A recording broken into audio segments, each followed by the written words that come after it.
When Richard Keys and Andy Gray burst onto our screens in the early 90s, they were a breath of fresh air. But behind the scenes, the pair turned the Sky Sports studio into a seedy boys' club. They were forced out in disgrace, and that was just the start. From parties with porn stars to banging their best friends' wives, this is the scandalous saga of Keys and Gray. Smash it? Welcome back to The Upshot. I am joined in my seedy studio by Zachary Sweeney Lynch. Hello, Jack. Bringing his prehistoric banter to the audience. Ooh, yes. Yeah. And hanging out the back of him Right. is Mr. George Wilde. Yeah, how you doing? Welcome. Right, this is the biggie. You know, our audience have sat through stuff about bobsledders and random Welsh wingers getting stabbed in the buttocks. But now we're talking about one of the great scandals of modern football. Yeah, but it's sort of the end of an era, really. The downfall of Keys and Gray. Yeah. The end of banter. The end of a horrible era. Horrible era. Yeah. It's banter. It's the end of that. Banter with a capital B. I'm using it in the non-sincere sense. You know, this is what they took from us. But this is it, isn't it? This scandal is the big moment where the era of like Lad Bible Cleavage Tuesdays and Wonder Bras getting free and Steak and Blowjob Day, all of that suddenly just ruptures. It was a real like paradigm shift, I think, in like how what was sort of acceptable in society and like workplace and on TV. They were kind of the fall guys in that sense. Yeah. That implies they didn't do anything No, wrong. I mean, obviously they're complete cunts, but like they sort of, this is where sympathy starts to creep in. Like they happened to be the ones standing up when the music stopped. With their cocks out. In a way that like the Arab Spring came at a bad time for Gaddafi. Yeah. The end of casual sexism came at a bad time for Andy Gray and Richard Keys. Arbitrary despots as well. Yeah. That's where my sympathy creeps in for Colonel Gaddafi as well. Yeah, I also think it's a bit like the dinosaurs. If you happen to be one of the dinosaurs who's around when the asteroid hits. Yeah. And they were dinosaurs. And they were dinosaurs. I actually didn't realise until we researched this what fucking dinosaurs they were outside of that scandal. Yeah. Like I took it as read, but there's so much, like even in the origin story, because we're getting into, you know, Andy Gray's career as a player, fantastic pundit, but like Shagger, some good scandal in there. In a scandal at the end of this first part, he uses some phrases that are, I mean, it's fucking they're at incredible. home in the banter years. Yes. They're at home in the banter years. They are fucking incredible in the tabloid story at the end. And Richard Keys as well, that like, I don't know, you really get a sense if you listen to these episodes, it's just like what fucking dinosaurs they were. Some very funny examples of the bad behavior are coming up. So episode 1 in this two-part is going to be the origin story. It's Richard Keys' rise to the face of football. Yeah. And Andy Gray's illustrious playing career and shagging career. We're calling it, I guess you could call it the banter years. Sure. Yeah. Keys and Gray, the banter years. Yep. And then part 2, I guess you could call it Smash It. Bouncing back. Bouncing back, yeah, because it is quite Partridge, isn't it? He's the most Partridge, man. Richard Keys. Yeah. Yeah. And I think, again, that's the thing. Just if you're starting to feel sorry for him in the sense of how much shame he's been exposed to, he's so good at just extinguishing any sympathy with his unbelievable bitterness. His bitterness is needless. He's incapable of apologising without also using the same breath to say, like, needless to say, I had the last laugh. Yeah. That part 2, we get a lot of that as well. So, should we get into it? Let's do it. So Andy Gray was born in Drumchapel in Glasgow in 1955, youngest of four boys, and apparently his mum. You're joking. I am shocked he doesn't have a sister. Yeah, I think that maybe the vibe of the household was already going that way, because apparently his mum was desperate for a girl. And when Andy popped out and clearly was not a girl, she burst into tears. So Andy Gray's been making women cry for 70 years. It's impressive. You could say that, yeah.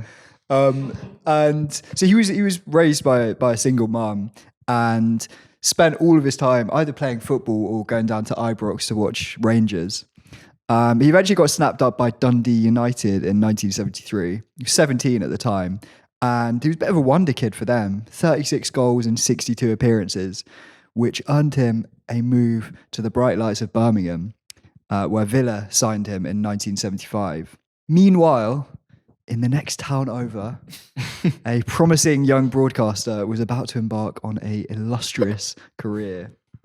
So Richard Keys was born in Coventry in 1957. He was head boy at his school, apparently, which he does give that vibe. He's got a smugness to him. Have you ever seen him not wearing a shirt and tie? I was looking for pictures of him as a youngster. Yeah. He's just always in a normally white shirt. Again, there's something very Partridge about Yeah. that head boy. If you're head boy, I am your patrol leader.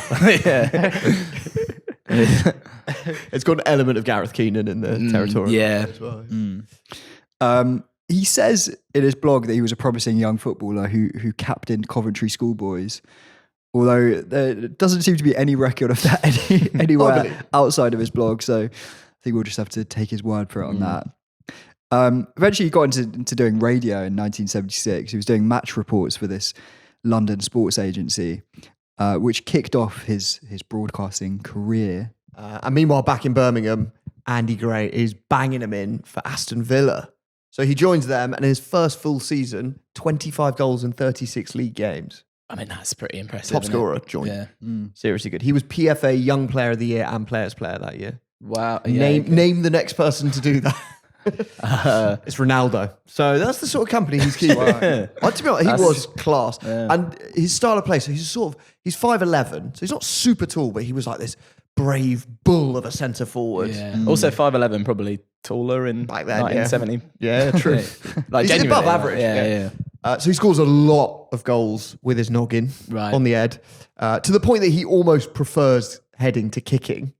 So probably his most famous goal, have you ever seen that? It's later in his career, but the diving header for Everton, where the ball's on the ground.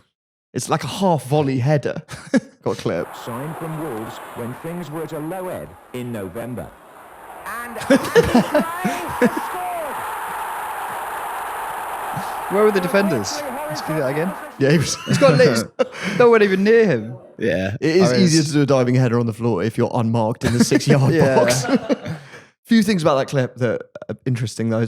Motti on commentary, obviously. That's a hell of a voice.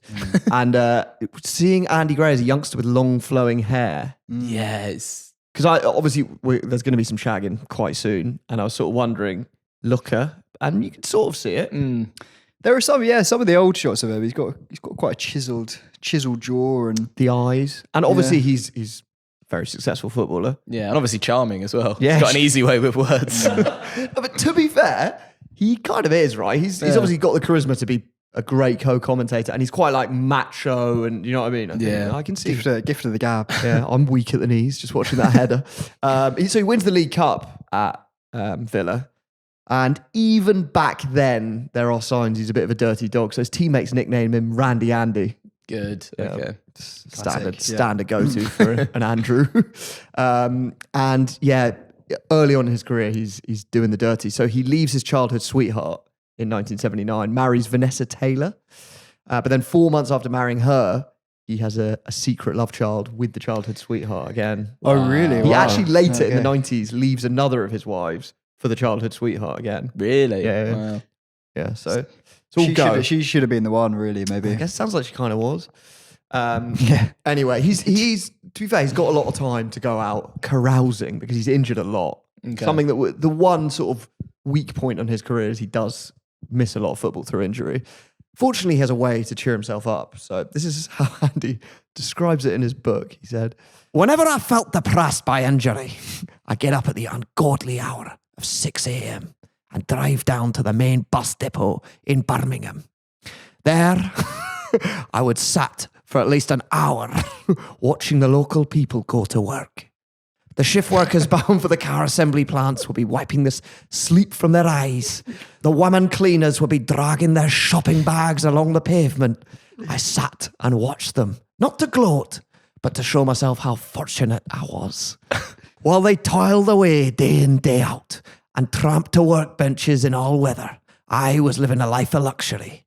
My troubles paled into insignificance watching the Birmingham people go to work. The Birmingham people. Have you ever thought about doing a Macbeth audiobook? It was very, 'twas a dark and stormy night. So if that wasn't too distracting. He goes, he gets up at 6 a.m., drives to the bus depot to watch the little people. Yeah. Oh, it's weird because obviously he thinks this is so like humbling that he's telling people about it in his book. But to me, it comes across as mental. Absolutely mental. Yeah. Yeah, Look at these 6 a.m. Look at these poor, pathetic peasants going off to the I am off to the so. fields. Look how lucky I am. Yeah, I can see like his angle on it. There's like make me appreciate what I've got, but it's also quite demeaning to the good people above you. Yeah. Do you have to go? Do you have to physically stare at them? Like, Yeah, do they? you can kind of imagine. Also, don't put it in your book. Also, he's like he must be pretty high profile in Birmingham. He's like Andy Gray watching us. Aston Villa striker, just like parked up in the bus garage. He said 6 a.m. right, so he's setting his alarm. Anyway, when he's not watching the little people going about their business, he likes to mix with the glamour set as well in Birmingham. And like many footballers of the era, there's a great way to do that: opening a nightclub. Well, that's good because it means you can keep an eye on the Birmingham people round the clock. Yeah, when you're leaving work, they're going to all work. hours of the day. The Birmingham people. So he describes it as a luxury night spot with restaurant, disco, and cabaret room. Right. Do luxury nightclubs often have restaurants? Yeah, back then, I would say, yeah. Is that a thing? Yeah, I think 70s. Yeah, I think that's the sort of vibe, isn't it? You like eat there, Eat some and then have a shepherd's dance. pie and Yeah, so I think dance to Earth, Wind and Fire. I think it'd be sort of prawn cocktails. Yeah. sort Really? of Yeah. what's trendy in that era, like sort of Duck à l'orange. yeah, exactly. Pineapple with some cheese on a skewer, maybe. Very, very exotic stuff. Yeah. And drink a fair. very like fluorescent fruity cocktail. Yeah. So you're wondering what it's called. It's called the Holy City Zoo, which, Sounds sophisticated. to be fair, is the name of a legendary comedy club in San Francisco. Okay, that makes because again, like zoo. Look at the animals. Him looking at human zoo. Yeah, the meat market. Okay. It's actually now Subway City, which is like a legendary. Subway City, this is of piss goblin fame. Yeah. So what is the story there? So we came across this story. So Subway City, famous Birmingham nightclub, and someone there's like a big conversation on some like internet chat room about this so-called piss goblin who lived under the arches near Subway City. So I think Subway City overlooks a canal and there's railway arch, and people would often piss off the edge of the Fire bridge escape. Yeah. at the bridge outside the club, and there was someone who became known as the piss goblin who would hide under the bridge, and then when people pissed off would run out into their stream. Didn't people say like you could only see eyes? Sort of like a wolf in a fairy tale. You know what I mean? Just a pair of eyes in the dark. And then I think you see the gullet open. The gullet opens. That's magnificent, son! What a piss! You beauty! To be fair, liquid gold. It's liquid gold from. Just to be clear, there's no suggestion Andy So Gray it's just is the Andy Gray piss pissing goblin. in anyone's mouth or drinking anyone's piss. I genuinely don't think he would do that. Now, once upon a time, if you wanted to witness a sex queen like Fiona Richmond, you'd have to head to a nightclub. Or, you know, if you're into the really weird shit, you'd stand outside with your mouth open, waiting for someone to wee off the fire escape. But it's all online these days, isn't it? All that weird stuff. And sometimes when you're browsing your weird content online, you might not want anyone to see it. And that is where NordVPN comes in. Because NordVPN protects you from snoopers watching your activity. And it allows you to pretend you're anywhere in the world. You can change your location, which means you can watch content that's not available in your region. You can also, I think, get cheap flights. I think there's some move there. I can only imagine what Andy Gray would get up to with a VPN in Qatar. Anyway, if he is looking, there is an exclusive discount for Upshot listeners. You get 4 extra months on your 2-year plan. Just go to nordvpn.com/upshot, and there's no risk because they give a 30-day guarantee. I've put the link in the show description. What I do remember from the Subway City stories, people said it was actually in the previous incarnation of the club that the Piss Goblin reigned supreme. Which What in Andy Gray's era? no, I think maybe there was a club in between. But It's possible that in the late 70s, which is when it opened. So it opened in March 1979. Britain is in a state of flux. You know, Thatcher's about to get in, big money, you know, loads of money. Culture's about to enter. It's all going to get brasher.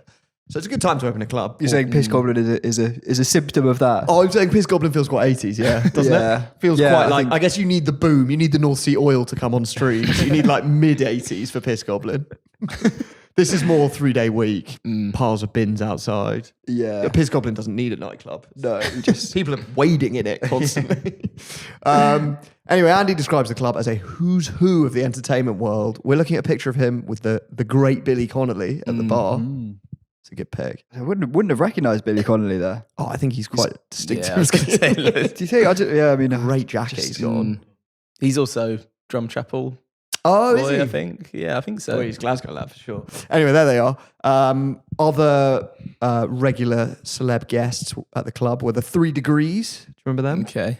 When will I see you again? The Drifters, Jim Davidson. It's a bit more on brand. Russ Abbott, Bernie Winters, and many, many more. Again, it doesn't scream luxury, does it? Well, to be fair, This place was the height of sophistication. We had Rod Hololimu in every night.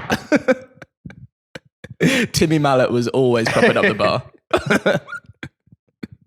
yeah, Jim Davidson's a bit high on the list. Yeah. You've got some American pop groups. I mean, the Drifters, that's... Yeah, 2 American pop groups, I think. And to be fair, while we're talking music royalty, Black Sabbath. Right. Not yeah. Ozzy Osbourne, but Geezer Butler and Tony Iommi were apparently regulars. Yeah, Geezer Butler, big Villa fan, isn't he? Yeah, huge Villa fan. So he obviously like made a real beeline for Andy because Andy Gray's like a hero. Yeah. It's such a fun era when like footballers own nightclubs. You Yeah. just see them out and about. Anyway, Geezer takes such a shine to Andy that he invites him out to California where Black Sabbath have rented a mansion while they record their album. This is in 1979. So either just before or after Ozzy's been kicked out of the band. But it's peak rock star hell raising. So we did a Patreon 2-parter on Ozzy Osbourne. Right. Which I really recommend. It was so fun. Proper like ultimate rock and roll all hell time. raising stuff. And so we discussed the chaos in this mansion at length. But here's a description from Ozzy Osbourne's book of, this is a few years earlier, but of the action at this California mansion. He said, "There'd be bowls of white powder and crates of booze in every room, and all these rock and rollers and chicks in bikinis hanging around the place." And Andy Gray. and Andy Gray. Yeah. Does Andy Gray Partake? Does Andy Gray partake in that? He's got quite a different vibe. Well, it I mean, sounds like he didn't quite make the most of it because he recalls this in his book. And he doesn't mention the like trays of cocaine or the groupies. He spends the nights in California playing an electronic memory game called Simon with a girl called Donna. Right.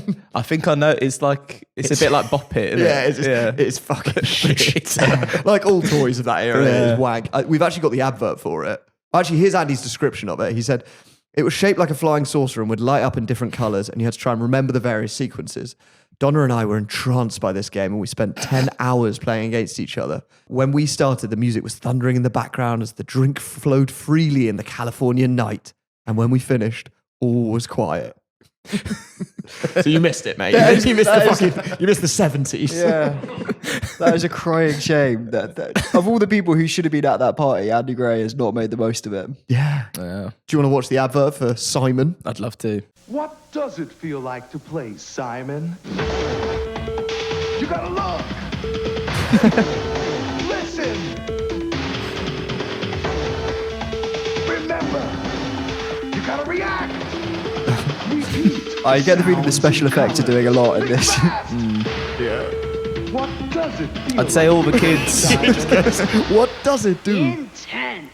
A challenge, intense, It's weird. All the people in the advert were kids. Yeah, not not footballers in their mid-20s. a house party. Yeah, interesting. That advert is a really good job of polishing an absolute turd, I would say. Like it's a light up box. It also made me think, like when our kids see stuff like that and we're trying to explain how shit the world was before the internet. Yeah, but they'll do the same. Like they'll try and play GoldenEye on like Yeah, but I think Nintendo. they'll look at this like we look at like the plague. Sure, but I'm saying primitive. Yeah, But are they gonna do they'll look on. Yeah, you're right. Yeah. Yeah, what the games that we played growing up. I'm just saying, Hungry think how Hippos primitive that's going to look to Yeah, them. or even like FIFA 98 or like true. Still, I mean, compared to Simon. I mean, that is pants. To be fair, growing up on- in the 70s must have been shit. yeah, bleak. To be fair, on our Evil Knievel episode, we talked about when he has his own toy and it's vying in the toy charts and it's up against Nerf, the world's first indoor ball. It's a ball made of Nerf foam.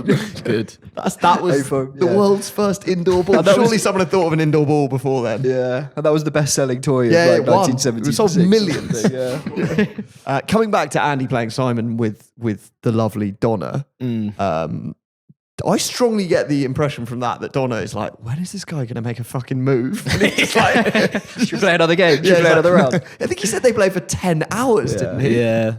Like through the night, there's this wild house party. She's like, are you going to like make a move or can I go and do some coke with Geezer Butler? I thought you were Randy Andy. What's happened? Yeah, it's rock and roll, But do you baby. think it was because Andy Gray sort of stuck his head out of the door, and it was a bit like when Superhands has that house party and Too scary. and Jeremy sticks his head around the corner and is just horrified. Ozzy Osbourne's like doing a line of ants. Yeah. Someone's Yeah. eating his shit. Yeah. Don't worry about Tony Iommi because he's sure as shit not worried about you. I actually think that's a good theory because I don't think Andy Gray strikes me as a drugs guy. No. So it's probably like the safety of Simon. But you'd think with Donna. all the girls in bikinis walking around, Andy Gray would be all over that. I reckon he did get with Donna in the end. Eventually, after once he'd finally beaten her, I think. I actually read a bit of his book, and he actually says that I don't know whether anything happened on the night, but he said he didn't see Donna again for years until he was on a chat show in the UK with the fellow guest was John Hurt, from like the Elephant Man. So I don't know if he was promoting that. John Hurt had an American girlfriend in the green room, and it was Donna. The lovely Donna. Yeah. And did you recognise her? Yeah, and they became friends. I guess if after you've that. honed your memory on Simon, 10 hours straight on Simon, yeah. you remember her face. He probably remembers the sequences she did. Blue, yellow, red, green. Did they did it go Became anywhere? friends, I think. I don't know. Go on if you're listening, mate. Concerning. Well, anyway, back in 1979, Geezer Butler and Tony Iommi fly back to Birmingham nursing knob rot and cocaine-induced psychosis.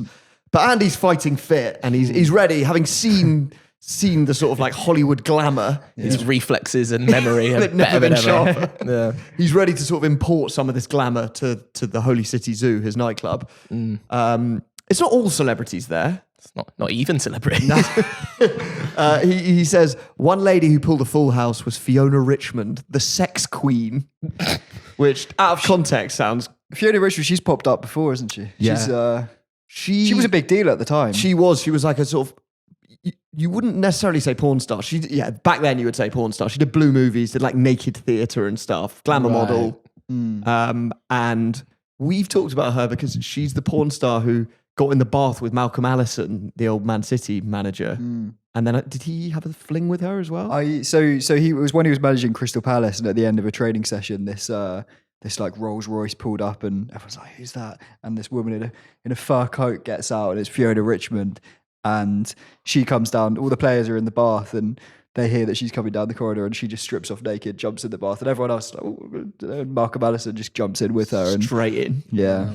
Wouldn't get in that bath if I were her. They look filthy whenever you see pictures. Well, anyway, she's popping up again. She's super famous. I guess this is a bit like Jordan in the sort of turn of the millennium. Yeah. Sure. So she pulls a full house. Is she doing like some Yeah, sort of so I think she was performance, doing or a is sort she- of cab because he's got a cabaret in there, like all Yeah. good nightclubs, the restaurant and cabaret. So I think she would have done a show because I was looking up. She sort of used to do like West End shows where there's nudity. Right. Okay. So yeah, still going Fiona Richmond actually. Yeah. Not naked at the West End. I think she's 80. It's a bit like The Lion King. It's been going on for 56 years straight. Yeah, it's like the mousetrap. So Fiona Richmond's there. Other regulars include a 20-stone bloke called Slim, who Andy challenges to drink 30 pints in one night. and the bloke does 36 Wow. and still calls himself a taxi home. Oh, that's good. Yeah, It really is a place of high society sophistication, isn't it? that slightly tarnishes the Hollywood sheen that he'd given up. It's just him at the bar with an obese bloke challenging him. Necking pints. 36 pints. Yeah. That's yeah. Yeah. Perhaps there weren't enough blokes putting away those numbers because the zoo closed after 2 years. It's a hard shame. to make money in nightclubs. It did open the door for Subway City and the True. And the piss historic place that became. Anyway, in the meantime, Andy Gray made a big move to local rivals Wolves in 1979. Bit controversial at the time. It was an English record transfer fee, 1.49 million. He wasn't quite living the high life, though, after that big move. A week later, a paparazzo spotted Andy walking barefoot through the streets of Birmingham like he's Gandhi. Papers, they basically implied that he was having a mental breakdown. But Andy had another explanation. He said, "It was a hot September day, and quite often in the summer when it gets really warm, I discard my shoes and walk around bare feet." I love it. I wouldn't have expected that from him. No, he doesn't really have, because there's a certain type of bloke who walks around in bare feet, and normally they've got sort of long greasy hair and a shark tooth around their neck, and I quite like a bit of barefoot, but I have got long greasy but hair. not through the Yeah. So but I guess the papers, they're in uproar because one, it's weird, and two, is it like dangerous? I guess he's like a record signing. He could. Oh, what? I guess it is a could be bit. broken glass around. Aren't there. they just being like, look at this weirdo? I don't know. Yeah. I feel like being different in the tabloids' eyes back then, it's like, Yeah. you need to be smashed. it's I kind of reckon- like yeah. Do you think he was doing it to chat up women? Like those guys with the long greasy hair and the shark tooth necklace. Yeah. They're like soft boy, you know what I mean? They're, I don't think it's that, is it? I don't think there's any. He's not got any like. I think he's just his feet were hot and enjoying it. sweaty. Yeah. And he It's wanted nice the shoes. walking around barefoot. I mean, he's the king of Birmingham, really. Yeah. He's done well at Villa, and now he's over at Wolves. So Yeah, it's a bit of a flex, isn't it? It's Yeah. like, yeah, Either that or it is breakdown. Alan Partridge driving to Dundee barefoot. In his barefoot. he does put his boots on from time to time, though. Although at Wolves, it's a bit of a mixed bag, really. He scores the winning goal in the 1980 League Cup final, but Wolves also get relegated while he's there. They do get promoted back to the top flight again before Andy joins Everton in 1983. So I get hang on. He's must have just left Villa when they were just like on the up, right? Yeah, I think they won a couple of trophies at the start of. They won the league European and Cup the European Cup, really, after he left. So yeah. They win the European Cup. it was not the best time to leave Aston Villa, although perhaps he paved the way for their success, stepping out of the way. He did have quite an eventful time off the pitch at Wolves. He met both his first and second wives during his 4-year spell playing for them. The first was the lovely Vanessa, who we mentioned before. But he says that they drifted apart and split after a year. Is that not the one he cheated on 4 months after? He had Yeah. a child with someone else 4 months after marrying her. They drifted apart, Truly Jack. drifted apart. That's what Yeah. happens when you drift apart. Yeah, you do. That does. You do tend to drift apart after. after you go back to your childhood sweetheart and have a baby. To be fair, I don't think he knew about the baby with the childhood sweetheart until years later. Oh, okay. Right. But he knew he was shagging. Knew he was drifting towards her. Yeah, they were drifting. Right? Anyway, at that point, he met his second wife, Janet. He said things were difficult for her at first because I was still married to Vanessa. That is difficult. That will be difficult, Andy. Meanwhile, Richard Keys' broadcasting career. I'm sure you're wondering what's going on there. Well, it's going from strength to strength. He's only 27 when he bags a job presenting Good Morning Britain. Wow. Which I have to say, I didn't realise has been going for that long. Yeah. So he's the face of ITV in the morning. You switch on your telly with your cornflakes, and there is Anne Diamond, a young Lorraine Kelly, and Richard Keys. And here he is interviewing a young Mariah Carey. Well, I think that's fabulous. Mariah Carey, who's with us on the programme this morning. Tremendous. A little bit Brenda Russell as well, I thought. Thank you. I don't know if that's She's a compliment great. or otherwise, but I think she's marvellous. She is. Great writer. And Michael Bolton, I know, favourite of yours and mine. You've sung with Michael, have you? Yes, I have. It was my first kind of live thing other than background vocals at the NARM convention in actually in LA. And they sort of like put me out there for my first time to do a duet with Michael Bolton, who had just won a Grammy and everything, so it was kind of intimidating. And keep singing live, because there's nothing quite like it, is there? No, I would never lip sync. The boys from Wet Wet Wet said the other day, let's try and turn these charts upside down, get some good traditional songs back in there. And that one is fabulous. It's Vision of Love by Mariah Carey. Thank you for joining us. Thank you. Good luck, you're on the way home today. Thank you, yes. Thanks, Mariah. Thanks a lot. Keep up the doodling. Promise me one thing: you'll keep playing live. And then also, when he gets Pipe dreams are good, in a way. also, I think holds his gaze on her just a fraction too long. Yeah. There's something in the voice as well. He also doesn't let her get a word in fucking edgeways. He's talking the whole way through about other artists. Yeah, the bit when he goes, as the boys from Wet Wet Wet said, let's turn these charts upside down. Let's get some good traditional music back. Is that a reference to like rap or like it feels, glam rock or something? It feels like there's connotations there. He just wants like proper just singer-songwriters back. Yeah. I can't imagine him being much into the avant-garde. It's really good that he's moaning about it to Mariah Carey. It's kind of interesting seeing her like pre-diva stage. She's quite sort of like shy. Yeah. Yeah. You see interviews like that and you're like, yeah, I understand why she's Why she diva now. refuses to hang around with blokes in there. Smash it. Do you think he was bawdy even then? Like, do you think he's in his head? He is thinking, "Smash it." I don't know. Even then? No, I don't know. He's like sort of. I feel like he matches his environment or tries to match his environment. Yeah, I imagine Lorraine Kelly gives the phrase "hanging out the back of it" short shrift. I can't imagine. Or do you think Lorraine Kelly's a bit like, "Oh, you boys"? Do you know what I mean? Yeah. I think if Andy Gray had been beside him on the sofa, that interview could have gone quite differently. Yeah. Well, fortunately, the pair have yet to meet, but they are on a collision course because while Richard is lighting up the Good Morning Britain sofa, Andy is tasting glory at Everton. So we're getting into sort of like mid to late career, but arguably his most successful phase. So he scores the winner in the 1984 FA Cup final and then wins the league and the Cup Winners' Cup with Everton the following season. Because this is that great Everton side in their absolute pomp. The best team in the country. So yeah, he's doing the business and experiencing real glory. He then goes back to Villa and his playing career does start to wind down. The injuries are taking their toll. There's a season at Rangers, who he supported as a boy, where he wins the league, which I think is one of the highlights of his career for him. But by 1990, he's ready to retire. Hangs up his boots. And you have to say, that's a very good career. Yeah. Very good career. International career slightly less glistening. Okay. He got 20 caps, but no tournaments in an era where Scotland played in a lot of international tournaments. Yeah. 78 World Cup. They played three World Cups in a row. Who was ahead of him? Kenny Dalglish. Yeah, but Kenny Dalglish is a slightly different player, wasn't he? Yeah. But it's a fucking amazing, it's a great era of Scottish footballers like Souness, Dalglish, Alan Hansen. Yeah. Well, maybe it's because he doesn't get on with Jock Stein, the legendary Scottish manager. So Andy tells the story of his last ever trip with Scotland where they sit down for a team meal and they're ordering and everyone orders soup apart from Andy, who orders a prawn cocktail. And Jock Stein's on his case immediately. He goes, "You're from Drumchapel in Glasgow, laddie. What do you know about prawn cocktails? You'll have soup like the rest of us."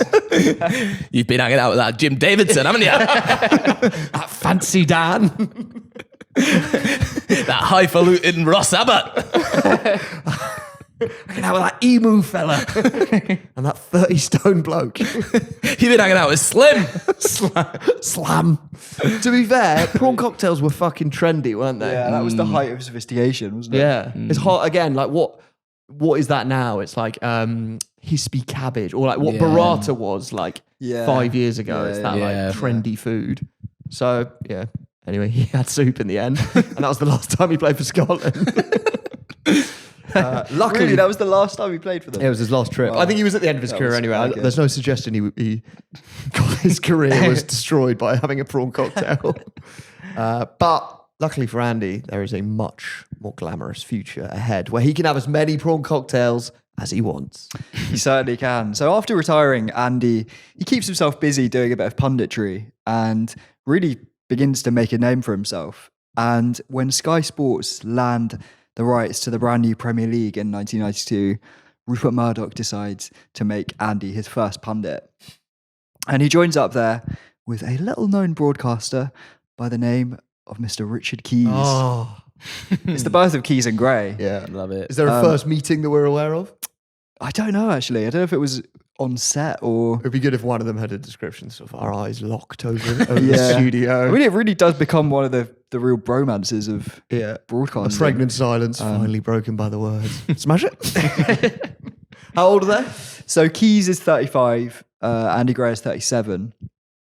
And I think you have to emphasize how much of a new era this felt like. Sky were pumping money into the Premier League, and they had this new sort of glossy, slick, exciting coverage. Felt like they were finally flicking the switch from this quite dour, like British Pathé era. I mean, it was post that, but that type of coverage. It's that like grey, low morale, post-war, gloom, not gloom, but just like a bit budget. Yeah, everyone was knobbly. We've talked about the knobbly to smooth change in football before. This was it. We were finally seeing football in glorious Technicolor, bells and whistles of reverse angle replays and all that sort of thing. Yeah, what were they like? They had cheerleaders, didn't they? Which they swiftly got rid of. Sky Sports did. Well, the Prem had it before games. Oh, okay. Right. Yeah. I think it was like reverse angle replays and sort of post-match analysis with, actual like visuals on and the also screen. just like a more energetic way of talking about stuff that wasn't a bit like, well, Jimmy Hill, well, there's 3 fresh men and 3 fresh legs. It became quite like, and it's live. Yeah. There's like a passion injected. Again, going back to Andy Gray's book, we'll get into all of this sort of stuff, but I'm pretty sure there's a bit in his autobiography where he mentions the Sky Sports cheerleader or the Premier League cheerleaders, and he's like, "Yeah, me and Keys used to get down early to watch them practice, Or just to ogle them. Yeah, Yeah, they do. Again, setting his alarm early just to watch people going about their jobs. But also, I think they were just putting more games on TV, weren't they? So everyone was just like, thank fuck. Yeah, and it was exciting. So Keys later recalled this era. He said, "We were the new kids on the block, taking on the BBC, which was the mainstream. We were like a small commando unit, going in to blow things up and get out again, making waves, small wins inch by inch. It was great fun. Youthful bravado will probably always win out." there's a lot to unpack there. I mean, I think it sounds fun, and that's probably kind of accurate, that you're like the buccaneering new guys, shaking shit up. Yeah, they're not like the underdogs though, are they? Are you saying, they bought the TV rights for £150 million? Yeah. They're not like, you can't really self-mythologize that. No, and Rupert Murdoch pulled off a merger with the SB. yeah, youthful bravado as well. Like Alan Sugar was pumping out Amstrad units. Andy Gray was almost in his 40s. But It was like they were taking on the institution of the BBC. They were the new kids on the block. And I think Richie Keys was really good at it, like many sticks with which to beat him, but he was really good at just like, in quite a calm way, making the game sound like it was going to be exciting. And like adding a bit of narrative. I think like that, I don't remember this that clearly, but reading up on the change before Sky, they basically said these guys at Sky Sports quite early, like invented the idea of like the race for top 4, the relegation fight, whereas before that they weren't in TV terms. You didn't get that much like chat about the league narrative in the same way. Obviously the title. You're probably wondering what a commando would wear for their first ever Premier League broadcast behind enemy lines. That is, of course, a yellow jacket. Oh, wow. Wow. It's very... That's Keysy. I think he looks rather snazzy. He's almost wearing... When did the mask come out? Yeah. You're right. It looks It's like around Jim this Carrey in the time. mask. He's got the exact set. I'm wondering if this inspired that, right? It's right around there, but I think it'd be like 95. I guess the mask was a comic book. I saw the mask at the cinema and I'd be too young to have... Yeah. 94. 2 years after, just saying. What's the thing? He says, somebody stop me. He did have to stop him in the end, actually. Yeah, it's a bit like maths teacher who does stand-up comedy on the side. Isn't it? It looks like when they first invented colour TV and they would just... Everything was like... They just needlessly made everything like intensely colourful. He's got quite a jazzy tie on as well. Yeah, I was trying to work out what it is. It looks like maybe he's got like a pelican or something on his tie. Don't think he ever repeated the yellow jacket, did he? I haven't seen any other pictures. He did definitely tone it down in the later years. In some ways. Again, it is very Partridge, isn't it? Yeah, it's very Partridge, that jacket. But the coverage is a massive hit. Andy Gray on commentary becomes one of, if not the most recognisable voice in football for the best part of 20 years. We've got a couple of clips of his iconic commentary lines here. This is his commentary on a beautiful chip from Robert Pires for Arsenal. His teammates are back in the halfway line, Martin. They're just standing applauding there. I mean, to get round Boateng was impressive enough, but to have the cheek, the audacity, and the ability to finish it off like this, take a bow, son. That's brilliant. Take a bow, son. Yeah, that. Take a bow, son. Take a bow. Yeah, I also always remember the way he pronounced Essien. Used to really enjoy that for Michael Essien. Essien. He was also commentator or co-commentator with Martin Tyler on FIFA in the games, which I think really cemented his legend for a generation of because even if you didn't have Sky, fans, you were hearing him loads. Yeah, he was so fucking good. He was an excellent commentator. I really don't think the Nevilles and Carragers, while they have their merits and they've never trying to get your tits out of their colleagues, they don't hit those levels of like conveying the ecstasy of the moment. Well, to be fair, Gary Neville's conveyed a very real ecstasy. He did orgasm on air, true, and that was good. I think the only one who comes close now is Ali McCoist. Ali McCoist is my favourite pundit. I think. Do you think he does that bit really? well? I feel like Ali McCoist really conveys the fan like reaction, but puts it into words so well. He really captures that like astoundment when you see a great goal. I think Gray did it better than anyone. Yeah, I think so. I think I agree. Keezy, probably less iconic, but he was a smooth operator. He really nails his role as host, has these very chummy relationships with the ex-pros that play out on screen. And he does it well. Does occasionally wind people up, like the Coventry manager, Ron Atkinson, who just endured a disappointing result and had to face up to Keys after the game. Ron, the bottom line is you've lost, you're running out of time, you're below the drop line. Where next for Coventry City? How can you get out of it? Tottenham on Saturday. That's next. That's next. But you have to show, surely, don't you, a little bit more than there was evident tonight? You may say that. We don't think so, Richard. I'm sorry. You can sit there and look and play with all your silly machines as much as you like. I'm manager of a football team. I'm an experienced manager. Yeah, if the boys hadn't done enough, I'll whip them. But I ain't whipping them for that tonight. Who won the Man of the Match award? Dave Besant won the Man of the Match sorry, award. so he must have played not bad then. Thank you very much, lads. See you later. OK, Ron. Well, thanks for joining us. Appreciate it.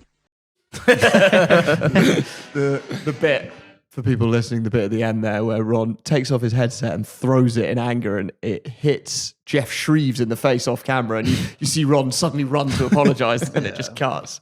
Great. But he does like that. It's a very interrogative approach, I think, to his interview, because like we endure now. Because like when like they often did those sort of interviews instead of soft soaping them now. Yeah, It's more funny. It's gone too far now. And the managers are just blokes. Do you know what I mean?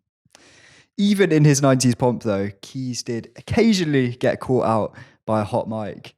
So we've got a clip here of him giving his verdict on Scotland's Euros qualifying win against the Faroe Islands, where he goes in a little bit harshly on the Faroe Islands ground. In the Faroe Islands on the last two occasions that they've played them, but they are better now. This is what happened when they met this time around. Match commentators, former Scotland winger Davy Provin and Bill Leslie. No promos, can't be asked, that's it, see ya, come on. Yeah, see ya. Daft little ground, silly game, fuck off.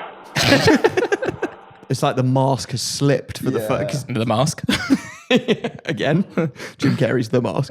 But that's the first time in this like rise to the top you've sort of seen him be a bit nasty. Yeah. It is a bit nasty, isn't it? No promos. Come on, fuck off. Daft little ground. Yeah.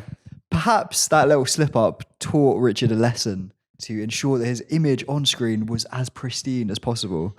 Because there was this article popped up in the Evening Standard not long after. Sky Sports presenter Richard Keys has had a makeover to ensure he stands up to the unforgiving scrutiny of high-definition TV. But it was not unacceptable levels of facial wrinkles or bags that have been attracting attention. It was his hairy hands. With more fans ordering high-definition set-top boxes and flat-screen TVs, his bosses are thought to fear the distinctive Keys crop could put viewers off. Really? Fans who had noticed his hands were on the hirsute side, had already nicknamed him Werewolf. But in his latest appearances, Keys' hands have been remarkably smooth and bare. Have they just concocted that story based on looking at a before and after? Yeah, I think so. There's one more line.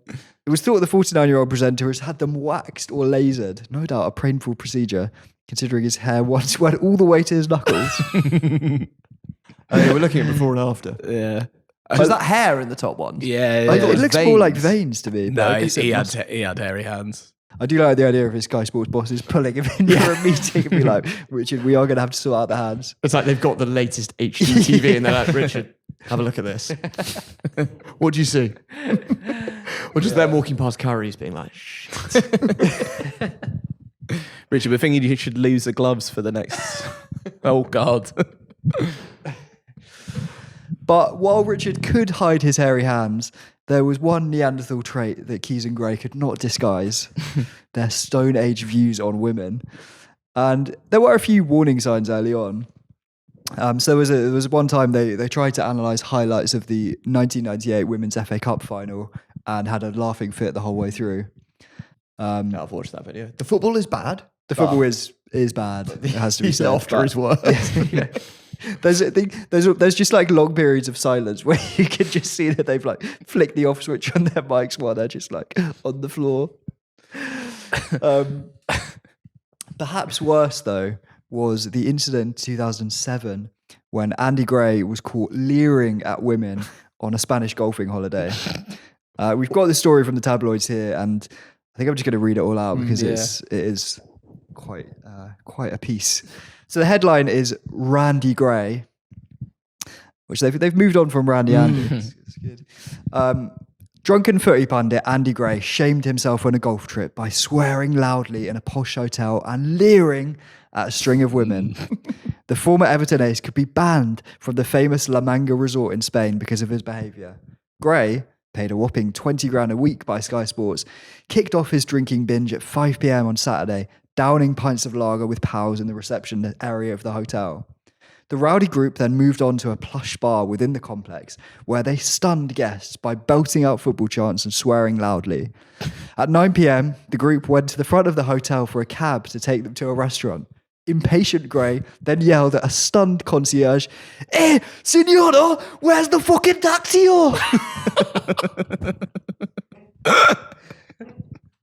Where's the fucking taxi? Where's the fucking taxi? That's great. That's amazing. That's real Brits abroad. I would stuff, pay isn't good it? money to see someone in a hotel yelling, "Hey, Hey, Signorio." Signorio, where's the taxi? Fucking now, yo. Fucking hurry up, yo. I'm only ordering taxis from now on. Like that. Signorio. El fucking taxi, yo. It's a great line. Obnoxious as it is, it is a funny line. It actually gets worse from there, though. The stunned concierge. Yeah. It's the fact it's like a luxury resort as well. Topless singing football chants. Well, we got away with it in my luxury nightclub, so... Also, you're way too famous to do shit like that in public. Yeah. It does get worse what he's up to in public because I'll continue from the article. Yeah. When the group returned at 11 p.m. to carry on boozing, other guests quickly moved away because of their foul language. Gray then accosted his first female target of the night. He said, "You got fucking great tits, but not as great as mine." Jesus Christ. What a tap. It's because he's doing it in my head, he's doing it in his Sky's. Yeah. Take a bow, lassie. Take a boo, lassie. Yeah. What a tap. You beauty. That is unbelievable stuff. Oh, no. So that's his opener to her. You've got great tits, but not as great as well. Yeah, that is not right. Jesus Christ. It says, but when he tried to kiss her, she stormed off and was heard telling a pal, "He was so obnoxious. He's a complete arsehole," which sounds accurate, I think. She's nailed that. Undeterred, Gray tried his luck with another girl, but she quickly moved away as he slurred his chat-up lines. You got great fucking hips, It's yin. Oh, Jesus. An onlooker said he was paralytic and could barely stand. He thought he could have anybody just because he's Andy Gray, but he came across as a pathetic. But he came across as a pathetic, drunk old pervert, not a former footballer.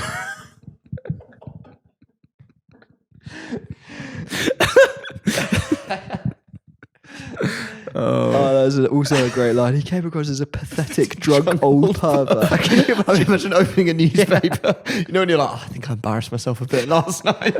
You open the newspaper. Pathetic, drunk old pervert. It's hard to imagine a worse thing to read about yourself. All press is good press.